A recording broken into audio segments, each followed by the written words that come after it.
আসসালামু আলাইকুম রহমতুল্লাহ। এটা মহরম মাস। এই মাসে কিছু বিশেষ আমল আছে। এই আমলের বিষয়ে কিছু ফজিলতের বিষয়ে উলামায়ে কেরামদের মুখ থেকে শুনে নেন। মুহররম মাস যেহেতু আল্লাহর মাস, এটি হিজরি বর্ষের প্রথম মাস। এই মাসে ঐতিহাসিক অনেক ঘটনা ঘটেছে। এটি একটি ঘটনা বহুল মাস। তাই আমরা এই মাসের প্রতি আলাদা একটা শ্রদ্ধা নিবেদন করব, শ্রদ্ধা পোষণ করব।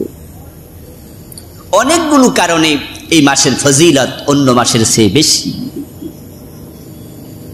যদিও বাংলাদেশে এই মুহররম মাস মানুষের কাছে সবচেয়ে বেশি ফজিলতপূর্ণ যে কারণে আলোচিত, সেটা হচ্ছে কারবালার ঐতিহাসিক ঘটনা। তাই যখন দেখবেন মুহররম মাসের 10 তারিখ আসবে, সেদিন আমাদের দেশের পত্রিকাগুলোতে বিশেষ নিবন্ধন লেখা হবে, বিশেষ প্রবন্ধ ছাপা হবে। আমাদের টেলিভিশন, রেডিও, মিডিয়াতে সেদিন কথিকা পাঠ করা হবে। অনেক আলোচক আলোচনা করবেন। সেদিন সবচেয়ে বেশি প্রাধান্য পাবে কারবালার আলোচনা। মানুষ আশুরা বলতে মনে করে কারবালার ঘটনা। তাই 9 তারিখ 10 তারিখে ঢাকার রাস্তাতে বিশাল বিশাল তাজিয়া মিছিল বের হবে।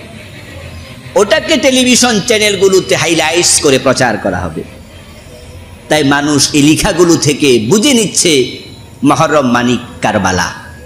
আসলে না, মুহররমের সম্মান এবং এই মাসকে কেন্দ্র করে রোজা রাখা, এটা কারবালার অনেক আগ থেকেই শুরু হয়েছে।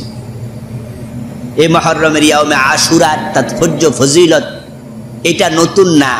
এটা রাসূলুল্লাহ সাল্লাল্লাহু আলাইহি ওয়াসাল্লাম নিজেই আমল করে উম্মাহকে দেখিয়েছেন।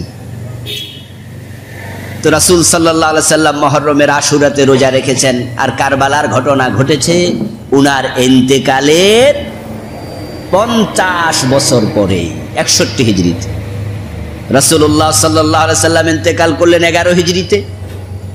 আর কারবালার প্রান্তরে ইমাম হোসাইন রাদিয়াল্লাহু তাআলা আনহুকে শহীদ করা হলো 61 হিজরিতে। তাহলে আল্লাহর হাবিবের ইন্তেকালের 50 বছর পরে, তখন থেকে কারবালার ঘটনা আমরা জানি, আমরা শুনি, আমরা এটা পড়ি। কিন্তু রাসূল তো নিজেই মুহররমের 10 তারিখে রোজা রেখেছেন। তাহলে এতে বোঝা যায় যে কারবালার সাথে এই ঘটনার মূল অংশটা জড়িত নয়, এটা পরবর্তীতে সংযোজিত অংশ। কিন্তু আজকে যেটা পরবর্তীতে সংযোজিত হয়েছে, সেটাই হয়ে গেছে এখন মূল অংশ। আর যেটা ইসলামের যুগে ছিল, রাসূল নিজে প্রবর্তন করেছেন, রেখেছেন, আমল করেছেন, রোজা রেখেছেন, আজকে সেটা গুরুত্বহীন হয়ে গেছে। আমার ভাইয়েরা, মুহররমের মূল অংশ আশুরার রোজা। রাসূলুল্লাহ সাল্লাল্লাহু আলাইহি ওয়াসাল্লাম মক্কা থেকে হিজরত করে যখন মদিনায় গেলেন, আব্দুল্লাহ ইবনে আব্বাস রাদিয়াল্লাহু তাআলা আনহুমা হাদিস রওয়ায়াত করছেন, সহিহ মুসলিমে এসেছে।